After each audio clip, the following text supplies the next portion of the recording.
This program is brought to you by Maharaja Agrasen University, Himachal Pradesh.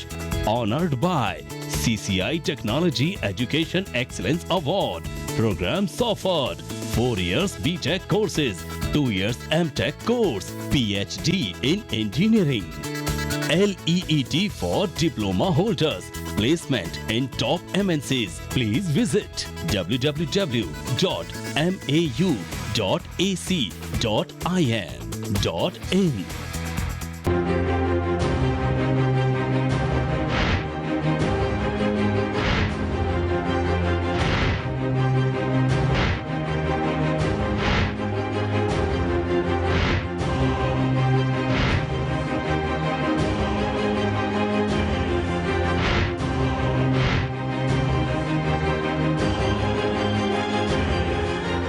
नमस्कार, मैं हूं Atul Singhal.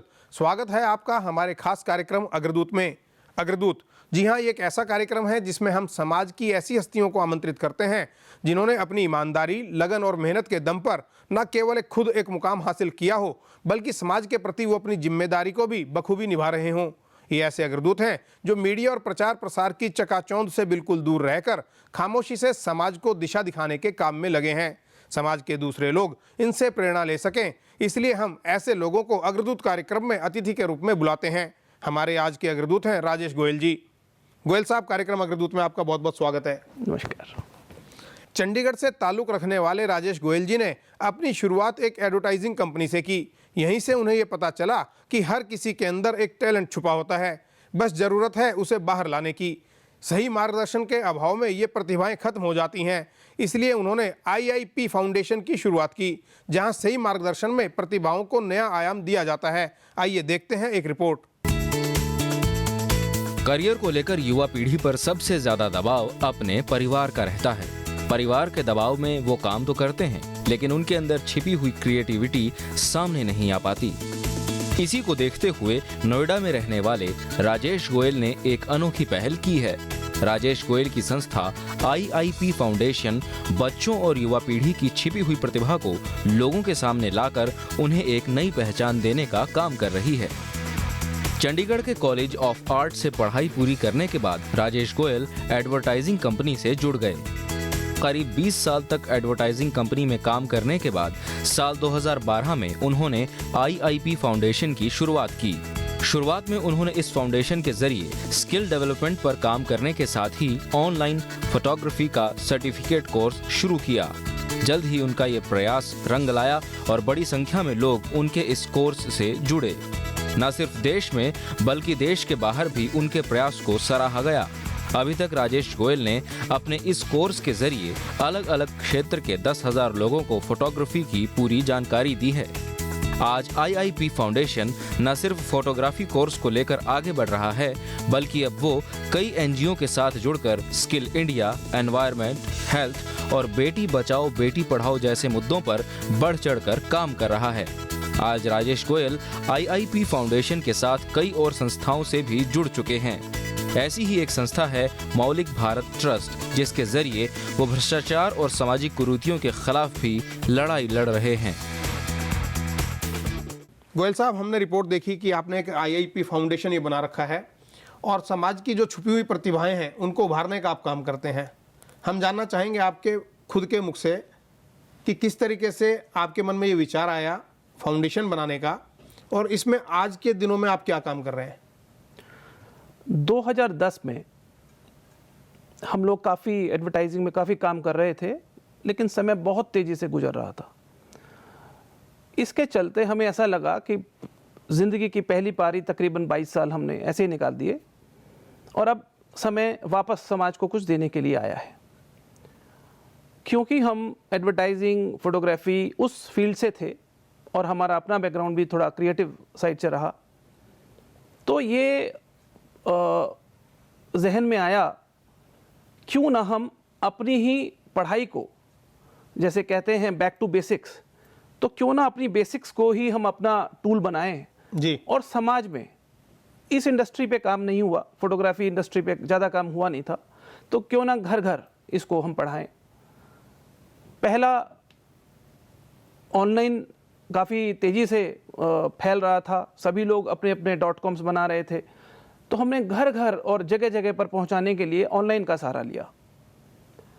Photography को as a creative education, UNESCO ने भी कहा है इसके ऊपर कि अगर बच्चों को बचपन से ही अगर आप किसी भी क्रिएटिव फील्ड में लेकर जाएं तो ज़िंदगी भर उनके ऑब्जर्वेशन की ताकतें, उनकी विजुअलाइजेशन की ताकत उनको ताजीवन सपोर्ट करती हैं। उनका विजुअलाइजेशन अच्छा होता है, उनकी ऑब्जर्वेशन स्किल्स बेहतर हो जाती हैं।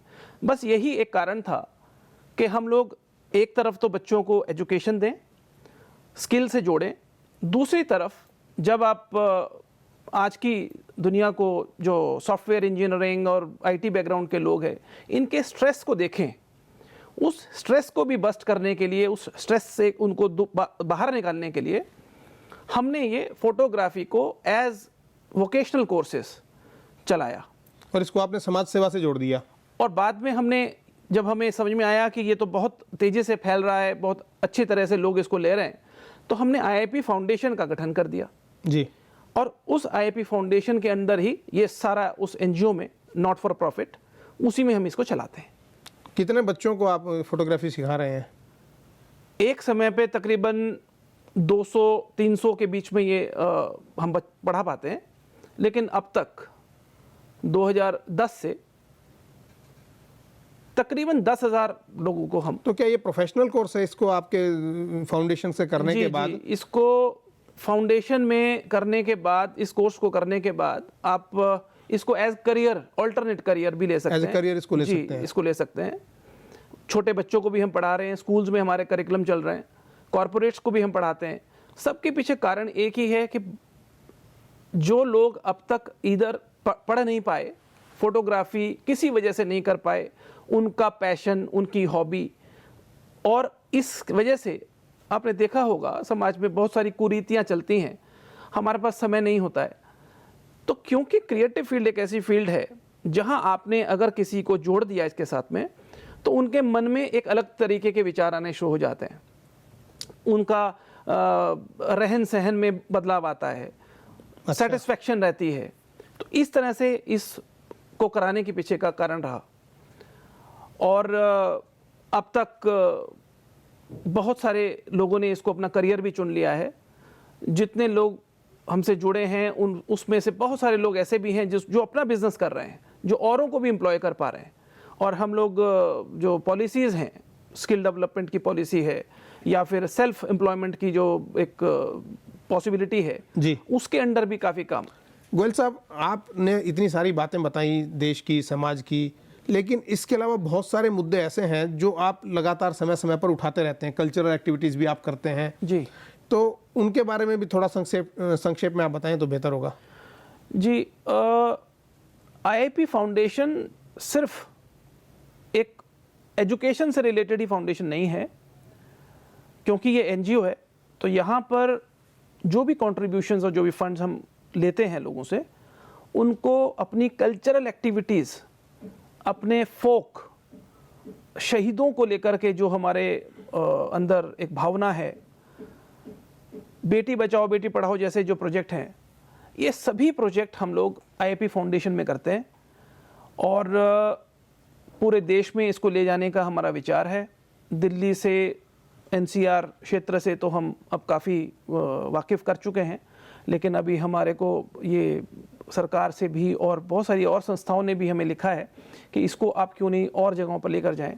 तो हम लोग ने अभी ये काफ़ी सारी जगहों पर प्लानिंग कर लिया है कि जो मध्य प्रदेश, छत्तीसगढ़, झारखंड और उड़ीसा, जो रूरल एरिया जो रूरल एरियाज हैं, जहाँ पर आमतौर पर लोग नहीं पहुँच पाते हैं, वहाँ पर हम लोग इन सभी स्किल डेवलपमेंट को भी और बाकी के अपनी कल्चरल वैल्यूज़ को इनको लेकर जाएं, लोगों तक इनको पहुँचाएं, उनके लिए क्या क्या पॉसिबिलिटीज़ हैं उन तक ये बात पहुँचनी चाहिए। तो ये सारी एक्टिविटीज़ हम IIP फाउंडेशंस में अपने संस्था में करते हैं। लेकिन आजकल जब से ये सेल्फी का ज़माना आया है, जब से मोबाइल फ़ोन का ज़माना आया है, तो फोटोग्राफी का ऐसा नहीं लगता कि बिजनेस काफ़ी कम हो गया और एज ए कैरियर इसको अगर अडोप्ट करना हो तो इतने ज़्यादा उसमें अब अपॉर्चुनिटीज़ नहीं है? नहीं, ऐसा नहीं है। अगर आप इसको करियर के हिसाब से देखें तो ऑनलाइन की वजह से बहुत बिजनेस इसके अंदर पनपा है। किसी भी प्रोडक्ट, किसी भी सर्विस, किसी भी तरह के बिजनेस को या किसी भी तरह की अपनी बात को कहने के लिए जिस कम्युनिकेशन की ज़रूरत होती है, वहाँ फोटोग्राफी के बगैर हो नहीं सकता है, पॉसिबिलिटी नहीं है। इसी के चलते बूम तो आया है, लोगों ने घर घर सेल्फीज़ और अपने मोबाइल को अपना टूल बना दिया है, कैमरा बना दिया है, लेकिन पॉसिबिलिटीज़ और बढ़ गई हैं। इसमें स्कोप इतना बढ़ गया है वेबसाइट्स के लिए, सोशल मीडिया के लिए, अदरवाइज अपने बिजनेस को एक्सप्लोर करने के लिए, तो बहुत स्कोप है और बहुत कम लोग अभी इसको कर पा रहे हैं, क्योंकि बहुत कम इंस्टीट्यूट्स हैं हिंदुस्तान में। देखा जाए अगर तो बहुत कम इंस्टीट्यूट हैं जो इस तरह के सीरियस कोर्सेज को या एम्प्लॉयबल कोर्सेज को करवा रहे हैं। हमारी संस्था एम्प्लॉयमेंट के ऊपर बहुत ज़्यादा ध्यान देती है कि अपने पैरों पर बच्चे खड़े हो अपने सकें, पैरों पर खड़े रोजगार मिल सके, उनमें आत्मसंतुष्टि का भाव जागृत हो, आत्मविश्वास जागृत हो। Yes. ये तमाम बातें आपका मानना है। बिल्कुल। काफी सारी संस्थाओं से आप और भी जुड़े हैं। मौलिक भारत हमने आपके प्रोफाइल में देखा। जी, मौलिक भारत एक सामाजिक राष्ट्र प्रथम मोटिव को लेकर चलने वाली संस्था है। एक अपना विजन डॉक्यूमेंट है हमारा, और समाज में फैली बहुत सारी कुरीतियाँ या सरकारी अगर हम संस्थाओं में देखें तो जो भ्रष्टाचार हुआ जी, उनको दूर करने के लिए पॉलिसी बेस्ड हमारी अप्रोच रहती है। बहुत सारी PIL हम दायर करते हैं, बहुत सारे चैप्टर्स पे हम काम कर रहे हैं। अगर मैं आपको कुछ टच करूं कुछ पॉइंट्स को, बिल्कुल। तो इलेक्शन रिफॉर्म्स पर हम काम कर रहे हैं। भ्रष्टाचार जो कि पिछले दिनों काफ़ी पनपा था। ये तो एक दूसरे से जुड़ी हुई बातें हैं दोनों, जी, भ्रष्टाचार और चुनाव जो है, चुनाव सुधार। जी, आप अंदाज़ा नहीं लगा पाएंगे कि इलेक्शन कमीशन या इलेक्शन के जो प्रोसेस हैं उसमें कितनी खामियां हैं। और हमारे जो प्रभारी हैं इसके, नीरज सक्सेना हैं, संजीव गुप्ता जी हैं और अनुज अग्रवाल हैं, ये सब मिलकर बहुत बड़ी लड़ाई लड़ रहे हैं। इतना इलेक्शन कमीशन, इलेक्शन प्रोसेस जो है हमारा, इसमें इतना घालमेल है, आप अंदाज़ा नहीं लगा सकते। इलेक्शन वाले दिन वोट कितनी पड़ी ये कैलकुलेशन हो जाता है। जिस दिन इलेक्शन हो चुका होता है और रिजल्ट आना होता है जी, रिजल्ट की फिगर्स कुछ और होती हैं, मतलब कुछ लाखों का फर्क आप उसमें देख सकते हैं। समझा नहीं, क्या आप कहना चाहते हैं? मैं ये कहना चाहता हूं कि इलेक्शन कमीशन को भी ये नहीं पता होता है एक्चुअल वोट कितनी पड़ी और जो रिजल्ट आ रहा है वो कितने में। इसके ऊपर मौलिक भारत ने बहुत काम किया है। काफ़ी इसके ऊपर हमने PIL से लेकर के संसद तक हम लोग गए हैं। सर्वदलीय संसद जो कमेटी बनाई गई उसमें भी प्रेजेंटेशन हुआ और अभी तक वो लड़ाई जारी है। मतलब इस बात का अंदेशा है कि जितने वोट बताए जाते हैं और जो जब गिने जाते हैं, गणना के समय कुछ उसमें फर्क हो होता जाता है। जी, मतलब कुछ ज्यादा वोट पोल कर दिए जाते हैं। बिल्कुल। बड़ा गंभीर विषय बता रहे हैं। गंभीर विषय है, गंभीर आरोप है ये। बिल्कुल आरोप है और हकीकत है, आरोप नहीं और हकीकत है ये। जी, और दूसरा, जो एफिडेविट फाइल होते हैं वो चाहे विधानसभा के लिए हो या फिर अलग तरीके के जो इलेक्शन चुनाव के समय, फॉल्स एफिडेविट फाइल करने का एक हमारे यहाँ चलन है। हाँ।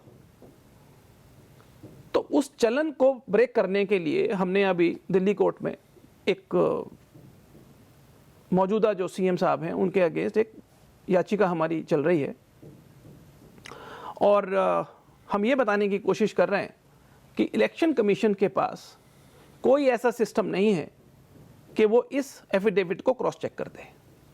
ये उनका कहना है, ये हमारा कहना नहीं है।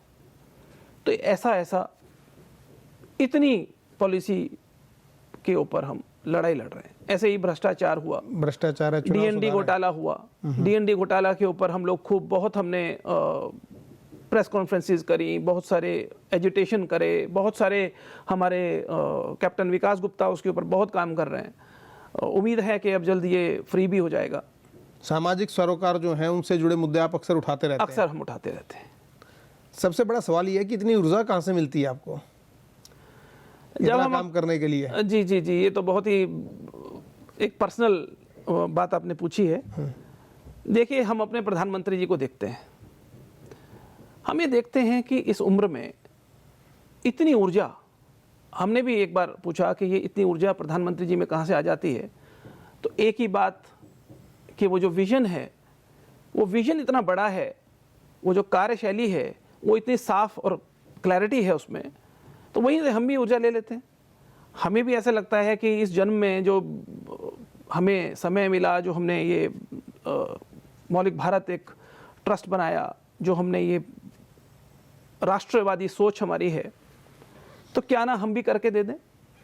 तो ऊर्जा बहुत अच्छा, ये करने से ही आती है, और जितना करते हैं उतना कम लगता है, और उम्मीद है कि आने वाले कुछ समय में हम अच्छे रिजल्ट देश के लिए। चलिए, आपसे बातचीत का सिलसिला हम जारी रखेंगे। अग्रदूत कार्यक्रम में आज हमारे साथ हैं राजेश गोयल जी, जो फिलहाल नोएडा में रहते हैं, और उनका ये कहना है कि देश ने हमें बहुत कुछ दिया है, समाज ने हमें बहुत कुछ दिया है, इसलिए हमारी भी जिम्मेदारी बनती है कि हम समाज को बदले में थोड़ा बहुत कुछ देने की कोशिश करें। क्या उनके जीवन में आगे लक्ष्य है, किस तरीके से वो अपने दूसरे कामों को अंजाम देते हैं, इन तमाम मुद्दों पर हम चर्चा करेंगे, लेकिन एक छोटे से ब्रेक के बाद।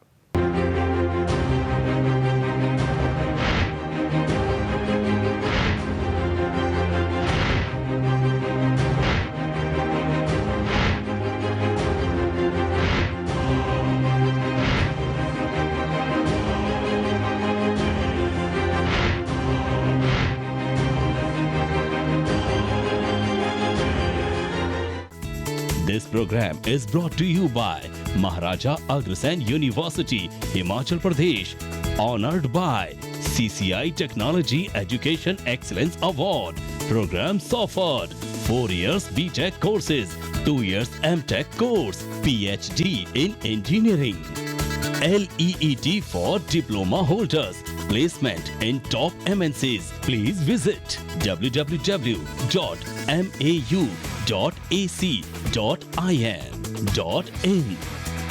चेहरे पर मेरे पिंपल्स थे, इसके चेहरे पर भी पिंपल्स थे, चार जाते 5 आते, सांवली त्वचा से हम मुँह छुपाते, छिचकती थी मैं शर्माती थी, छुप छुप के मुँह छुपाती थी, लेकिन फिर चले गए जैसे कभी थे ही नहीं। पेश है नई हंस नो प्योर हर्बल क्रीम। इसके प्योर हर्ब्स गोरापन लाएं, कील मुहां से जड़ से मिटाएं। हंस नो, 40 वर्षों का विश्वास अब आपके पास। 2 साल में मोदी सरकार की दर्जनों योजनाएं। इन योजनाओं का क्या है सूरत हाल? कितना बदला आपका देश, कितना बदला आपका राज्य, और कितनी बदली व्यवस्था? इन पर करेंगे चर्चा अपने अपने क्षेत्रों के दिग्गजों से। अतुल सिंघल के साथ। अतुल सिंघल, स्वागत है आपका। खास कार्यक्रम नमो इम्पैक्ट में मंगलवार रात 9 बजे सिर्फ सर्वधर्म संगम पर।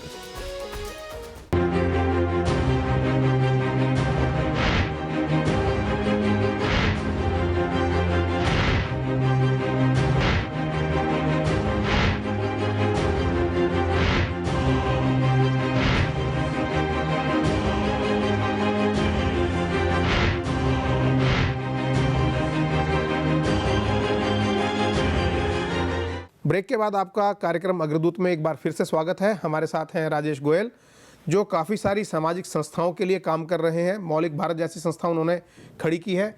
गोयल साहब, आप बता रहे थे कि ऊर्जा आपको लगातार मिलती रहती है, काम करने की प्रेरणा मिलती है, प्रधानमंत्री से मिलती है, बहुत सारी चीज़ें और भी होती हैं। जैसे आपने कहा कि आपने पहले व्यवसाय करते थे, अब आप चैरिटी करने लगे, तो इसके अंदर कहीं ना कहीं एक धन जो है वो भी जुड़ा होता है। तो इन सब चीज़ों के लिए अरेंजमेंट करना होता है। कहीं ना कहीं आप घर का जो समय है, परिवार का समय है, वो सामाजिक संस्थाओं में लगाते हैं। तो कैसे तालमेल इन सब चीज़ों का रहता है? ये करने के अपने एक प्रोसेस में समय को कैसे हम अपने एडजस्ट करते हैं, किस तरह से हम अपनी मीटिंग्स कर पाते हैं, या जो भी रिक्वायरमेंट्स हैं इसके लिए बहुत सिंपल है। ये इसमें बहुत ज़्यादा कहीं कोई गणित नहीं है, गणित गुणा भाग कुछ नहीं है, कोई ऐसी गणित नहीं है, कोई ऐसा सोचा समझा कोई पॉलिसी इसके पीछे नहीं होती है। जो काम जिस प्रायोरिटी पे आज चाहिए उसको कर डालो, और उसके इम्पैक्ट्स लेटर स्टेजेस पे आते रहते हैं। तो करना ये है कि जो सबसे इंपॉर्टेंट काम है वो अभी करो, जो सेकंड प्रायोरिटी है उसको दोपहर बाद देखेंगे, और जो काम कल पॉसिबिलिटी है कि आज उसका इम्पैक्ट नहीं है वो कल सुबह देख लेंगे। तो बहुत सिंपल है ये, मतलब फैमिली का पूरा सपोर्ट रहता है, जो साथी हैं जो अपने साथ चल रहे हैं एक दूसरे को देख के मोटिवेट होते हैं। यहाँ तक कि ऐसे ऐसे लोग हमारी संस्था में हैं जो अपना काम छोड़कर, अपने बिजनेस को छोड़कर, अपने जॉब्स को छोड़कर और लगे हुए हैं रिफॉर्म्स के लिए, पॉलिसी के ऊपर। ये लड़ाई पॉलिसी की है, एक जुनून की तरह, जो जुनून है ये राष्ट्रवादी सोच है कि अब इस वक्त देश एक ऐसे दौर से निकल रहा है, एक ऐसे ट्रांजिशन से हम बाहर आ रहे हैं जहां हमें गर्व है अपने कल्चर पर, जहां हमें पॉसिबिलिटीज़ दिखाई दे रही हैं कि यूथ के लिए अच्छी अपॉर्चुनिटीज़ डेवलप हो रही हैं। इसका इम्पैक्ट कुछ समय में आपको देखने को भी मिलेगा। भ्रष्टाचार की बातें ख़त्म होनी शुरू हुई हैं। तो यहीं से ही इंस्पिरेशन है, यहीं से ही ऊर्जा है, और यही समय हमें दे देता है। हम भी तकरीबन 12 से 14 घंटे काम कर लेते हैं, हम उतना तो नहीं कर पाते, लेकिन फिर भी इतना हम समय निकाल लेते हैं कि मीटिंग्स भी हों और अपने कार्य को भी देख लें, अपनी फाउंडेशन को भी देख लें। देश में 35 कंट्रीज़ में हमारा नेटवर्क है इसको लेकर के, IAP फाउंडेशन को लेकर के, तो उनको भी देखना होता है। उन सब की रिक्वायरमेंट्स आती हैं कुछ कुछ। पूरे देश में जगह जगह से लोग फोटोग्राफी के हमारे कुछ जो कोर्सेज़ हैं इसको करते हैं, तो वो सब एकदम स्ट्रेटजीज के अंडर काम हो रहा है। इसीलिए हम समाज को भी समय दे पाते हैं, इसीलिए हम लोग और हम लोग पीछे रह के काम करने वालों से हैं। बिल्कुल सामने आने का कोई ऐसा शौक़ नहीं है, कोई ऐसी रिक्वायरमेंट सभी में नहीं आती है कि हम लोग नेता बने, ऐसे कोई रिक्वायरमेंट नहीं है। तो इसीलिए तो हम लोग अग्रदूत कार्यक्रम में आप जैसे लोगों को सामने लेकर आते हैं। लेकिन हर आदमी के जीवन में कोई ना कोई लक्ष्य होता है। क्या लक्ष्य आप जीवन में लेकर चल रहे हैं? आपको कुछ लगता है कि ये छूट गया, इसको करना चाहिए आगे, या अगर मेरे को मौका मिले तो मैं फला काम करूँगा? ज़िंदगी के इस दौर में लेने के लिए अब कुछ नहीं है। जो सोचा था उससे ज़्यादा प्रभु ने दिया, अब वापस देने का समय है एक्चुअली। और ऐसा ही सोच हमारे अंदर होना चाहिए। मुझे क्या मिला, मुझे कैसे मिला, मुझे कैसे मिलेगा, ये सोच एक पहली सोच नहीं हो सकती है हमारे लिए। हमारे लिए सोच ये है कि हम कैसा दें, वो क्या है जो हम दे दें, समाज को दे दें, पढ़ाई में दे दें, हेल्थ हमारी ऑब्जेक्ट वो है उसमें दे दें, पॉलिसी के ऊपर क्या अपना समय दे करके, अपने एक्सपर्टीज़ को दे करके हम क्या पॉसिबिलिटी वहाँ पैदा कर सकते हैं वो दे दें। तो ये समय देने का है, अब लेने का नहीं है। तो ये जो देने का समय है, इसके चलते ये सारे के सारे कार्यक्रम। हाँ, मैं वही पूछ रहा हूँ कि क्या आप जिंदगी में लक्ष्य लेकर चल रहे हैं देने के पर्पज से ही, कि क्या आप करना चाहते हैं समाज में, समाज की बेहतरी के लिए? समाज की बेहतरी के लिए पहली लड़ाई हमारी पॉलिसी के ऊपर चल रही है। पॉलिसी बेहतर हो जाएंगी। एक छोटा सा एग्जांपल हम आपको दे देते हैं। नोएडा अथॉरिटी में कुछ भ्रष्टाचार के ऊपर ऐसे हमारे डॉक्यूमेंट्स कहते हैं, तो ई टेंडरिंग नहीं था। ई टेंडरिंग नहीं है तो ऑब्वियसली पहचान के लोगों को आप जानते हैं कि ये प्रोसेस के लिए स्कोप रहता है, हो जाता है जी। तो ई टेंडरिंग हो गई। वो ई टेंडरिंग मौलिक भारत की प्रयास से हो गई। अब वहाँ पर जो कॉस्ट सरकार को पड़ती थी 100 रुपये, वो अब 70 रुपये पड़ती है। जो गलत टेंडर इशू हो जाते हैं, हम उसके अगेंस्ट कुछ कार्रवाई हमारी चलती हैं, वो कैंसलेशन में चले जाते हैं, तो पता लगा देश का कुछ पैसा बच गया। तो कहने का मतलब मेरा ये है कि हमें कुछ पॉलिसी की जो लड़ाई हैं उनको लड़ना है। स्किल डेवलपमेंट में हमारा अपना एक टारगेट है कि 50,000 बच्चों को 2022 तक हमें तैयार करना है। कौशल जी, कौशल में या तो वो हमारा एक विजन है। और विजन भी सिर्फ ये नहीं है, विजन भी हमारे बदलते हैं, क्योंकि हम लोग समय समय पर जब अचीव कर लेते हैं किसी चीज़ को, तो ऑब्वियसली फिर उससे बड़ा विजन रखना चाहिए। करने के लिए काफ़ी कुछ है जी, काफ़ी कुछ है, असीमित है करने के लिए जी। यस, ये हमारी सोच है और लक्ष्य बिल्कुल क्लियर है कि आए हैं तो दे के जाना है। तो इस तरह की सोच पे हम काम करते हैं। क्या किस तरह की प्रेरणा आप समाज को देना चाहेंगे, क्या संदेश देना चाहेंगे? समाज को जहाँ तक मैं समझ पाया हूँ, हम लोग सिर्फ यही उम्मीद करते हैं कि हमें क्या मिले, हम क्या दे सकते हैं, वो समय हमारे जैसे लोगों का है। आने वाली जनरेशन्स के लिए जो सिस्टम्स, जो इंफ्रास्ट्रक्चर, जो पॉसिबिलिटीज़ बन रही हैं, उनके चलते सिर्फ देने के बारे में अगर एक जनरेशन सोच ले, हमारी वाली जनरेशन वो सोच ले, तो मैं समझता हूँ भारत का भविष्य उज्जवल है। हम विश्व में भी 2 नहीं, पहले नंबर पर ये देश होगा।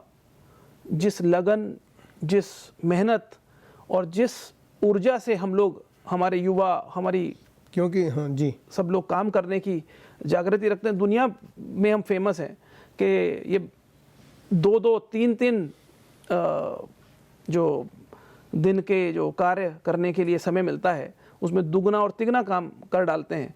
तो हम लोग तो छाए हुए हैं दुनिया में। सबसे युवा देश भारत को कहा जाता है, सबसे युवा देश है। हाँ। अब एक युवा देश है, हमसे पहले चीन था, उन्होंने भी काफ़ी तरक्की करी और काफ़ी देश को इंफ्रास्ट्रक्चर मिला, देश उनका मैन्युफैक्चरिंग स्किल्स कितने ज़बरदस्त उन्होंने एस्टेब्लिश किया। वही सब हमारे साथ अब होने वाला है और हम कर भी सकते हैं अगर चाहें, और हम कर सकते हैं, अगर ठान ले भारत का युवा, किसी चीज़ की कोई कमी नहीं है, ना तो ऊर्जा में कमी, ना पढ़ाई में कमी, ना किसी और तरह की कमी। सरकार बहुत सरल कर रही है सारे सिस्टम्स। देश में विदेश में रहने वाले लोगों को गर्व होना शुरू हुआ है। तो कोई ऐसी कमी नहीं है जिसके ऊपर हम, कमी है तो सिर्फ इच्छा शक्ति की। इच्छा शक्ति में भी अभी बदलाव आ रहा है साहब, बिल्कुल बदलाव आ रहा है। पहले के मुकाबले हमने वो दौर देखा है जब हम लोग हिंदुस्तान का बना हुआ लाइफ टाइम गारंटी प्रोडक्ट लिया करते थे, और आज हम दूसरी जगह से मंगाया हुआ प्रोडक्ट जो कि 1-2 साल बाद खराब हो जाता है, कोई गारंटी नहीं है, कोई गारंटी नहीं है, और वो उनकी पॉलिसी है। तो वापस लोगों में वो जुनून, वो इच्छा शक्ति, देश के लिए कुछ कर डालने के लिए, सोशल मीडिया के थ्रू जो बातें पता लगती हैं, अच्छी और कुछ बुरी भी पता लगती हैं, लेकिन जो अच्छी हैं हमें उस पर फोकस करना चाहिए। तो इन टोटलिटी अगर मैं आपसे इस बात को कंक्लूड करने के लिए ये वाली बात को कहूँ, तो बहुत सिंपल है कि जो इस वक्त हम कर रहे हैं, किसी भी पर्सनल इंटेंशन ऐसी नहीं होनी चाहिए जो नेगेटिव हो, ऐसी नहीं होनी चाहिए जो सिर्फ मेरे लिए हो, मेरे राष्ट्र के लिए हो। चलिए, बहुत बहुत धन्यवाद कार्यक्रम अग्रदूत में पधारने के लिए। हमारी शुभकामनाएं आपके साथ हैं। जो मिशन आप लेकर चल रहे हैं, हम चाहेंगे कि उसमें कामयाब हों। राजेश गोयल आज हमारे अतिथि थे, जिन्होंने बताया कि हमें अगर थोड़ी सोच में बदलाव लाकर काम करना शुरू कर दें, देश हित को सर्वोपरि रखें, उसके बाद समाज की बात करें, परिवार की बात करें, और सबसे आखिरी में अपनी ये भाव मन में लेकर चलें कि देश को कुछ देना है तो देश तरक्की कर सकता है, विश्व गुरु बन सकता है, जैसा कि सोच आजकल लेकर चल रहे हैं प्रधानमंत्री नरेंद्र मोदी। हम चाहेंगे कि आप राजेश गोयल जी से प्रेरणा लें और अपनी सोच को भी उस दिशा में लेकर जाएं। अगले सप्ताह किसी और शख्सियत से हम आपकी मुलाकात करवाएंगे कार्यक्रम अग्रदूत में। तब तक के लिए दीजिएगा इजाज़त। नमस्कार।